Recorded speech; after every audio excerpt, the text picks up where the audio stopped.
Hello friends, তোমাদেরকে আরও একবার অনামিকা সিম্পল রেসিপিতে স্বাগত। আজকে আমি সবজি দিয়ে মাংসের ঝোলের আমার যে রেসিপিটা সেটা তোমাদের সাথে শেয়ার করব। আমি বিনস গাজর দিয়ে খুবই হালকা মশলা ইউজ করে চিকেনের ঝোলটা বানাবো। একদম ছোট বাচ্চাদের এবং বয়স্কদের কথা মাথায় রেখে আমি মাংসটা একটু বেশিই সেদ্ধ করব। তোমরা পারলে একবার এইভাবে ট্রাই করো। আর আমি এখন রান্নাটা শুরু করছি, আমার সাথে তোমরা থেকো। আর আমার চ্যানেলটা অবশ্যই তোমরা সাবস্ক্রাইব করো এবং বেল আইকনটা প্রেস করে দিও। সবজি দিয়ে মাংসের ঝোল করার জন্য আমি এখানে 1 কেজি মাংস ভালোভাবে ধুয়ে রেখেছি। এখানে 1 টেবিল চামচ আদা বাটা আছে, হাফ টিস্পুন ধনে গুঁড়ো জিরে গুঁড়ো আছে। এখানে 4টে পেঁয়াজ পাতলা স্লাইস করে কেটে রেখেছি, একটা ছোট্ট রসুন আমি গ্রেট করে রেখেছি। এখানে 2 টিস্পুন হলুদ গুঁড়ো আছে আর 1 টিস্পুন কাশ্মীরি লাল পাউডার আছে। 2টো তেজপাতা নিয়েছি, 10 গ্রাম গরম মশলা আমি থেতো করে রেখেছি। 4টে কাঁচা লঙ্কা নিয়েছি, 3টে গাজর এরম বড় বড় টুকরো করে কেটে রেখেছি, অর্ধেকটা পেঁপেও এরম বড় টুকরো করে কেটে রেখেছি, 4টে আলু হাফ করে এইভাবে কেটে রেখেছি, আর খানিকটা বিনস আমি গোটাই এইভাবে রেখেছি।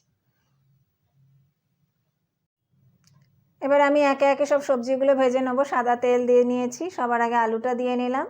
আর এইভাবে তোমরা যদি কখনো না বানিয়ে থাকো সবজি দিয়ে একবার মাংসের ঝোলটা ট্রাই করে দেখো, খুবই ভালো লাগে। আলু হয়ে গেছে, উঠিয়ে নিচ্ছি।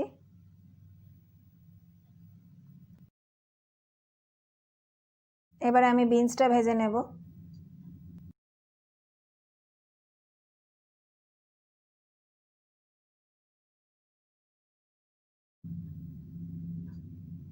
এবারে পেঁপেটা ভেজে নিচ্ছি।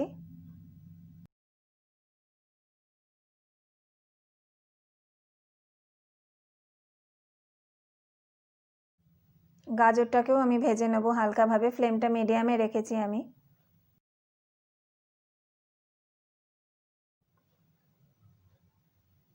সব সবজিগুলোই আমার ভাজা হয়ে গেছে। এবারে আমি তেজপাতা থেতো করে রাখা গরম মশলাটা তেলে দিয়ে নিলাম। গ্রেট করে রাখা রসুনটা দিয়েও আমি ভালোভাবে ভেজে নেব। রসুনটা ভাজা হয়ে গেছে, এবার আমি পেঁয়াজটাকেও ভেজে নেব। আমি স্বাদ মতো নুন দিয়ে দিচ্ছি, পরে লাগলে আমি আরও একবার দেব। আর আমি 1/4 টিস্পুন চিনি দিচ্ছি।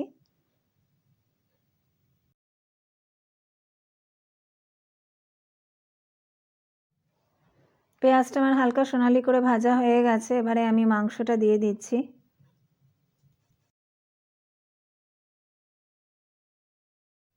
আদা বাটা এবং ধনে জিরে গুঁড়োর পেস্টটাও দিয়ে নিচ্ছি। হলুদ গুঁড়ো লঙ্কার গুঁড়ো দিয়ে এবার ভালোভাবে মাংসটাকে আমি কষাবো।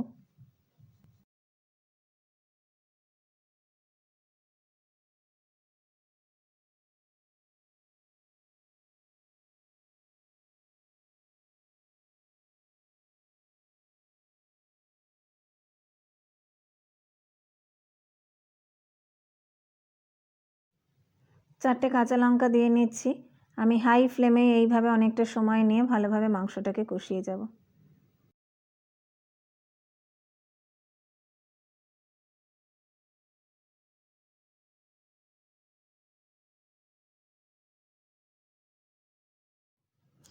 মাংসর টুকরোগুলো আমি একটু বড় রেখেছি, যেহেতু সবজির সাথে এটা আমি প্রেসারে দেব। এইভাবে তোমরা একবার ট্রাই করো, খুবই ভালো হয়। আমি কিন্তু মাংসটাকে একটু বেশি গলিয়ে নেব, কারণ এটা আমি একদম বাচ্চাদের এবং বয়স্কদের কথা ভেবে করছি।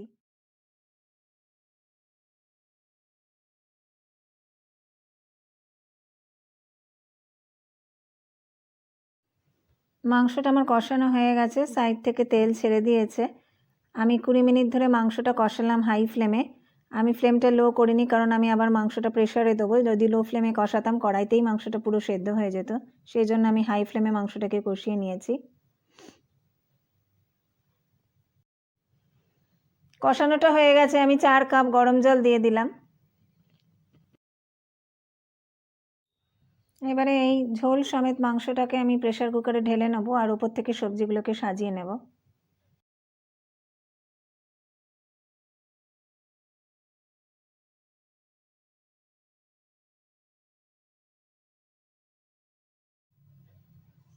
উপর থেকে আমি সবজিগুলো সব সাজিয়ে দিচ্ছি।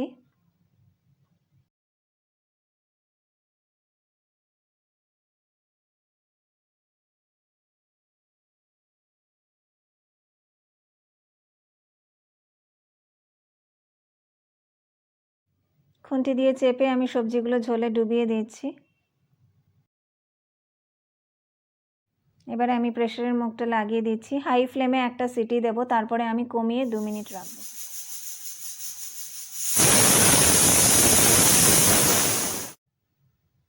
আমার প্রেসারটা ঠান্ডা হয়ে গেছে, আমি ঢাকাটা খুলে নিচ্ছি। মাংস রান্নাটা আমার রেডি। এইভাবে যদি রান্নাটা করে বাচ্চাদেরকে বাটিতে স্যুপের মতো সবজি এবং মাংস দিয়ে দাও, ওরা খুব ভালোবেসেই খাবে। আমি এবারে এটা বাটিতে সার্ভ করে দেবো। এই মাংসের ঝোল গরম গরম ভাত বা রুটির সাথে খুব ভালো লাগে।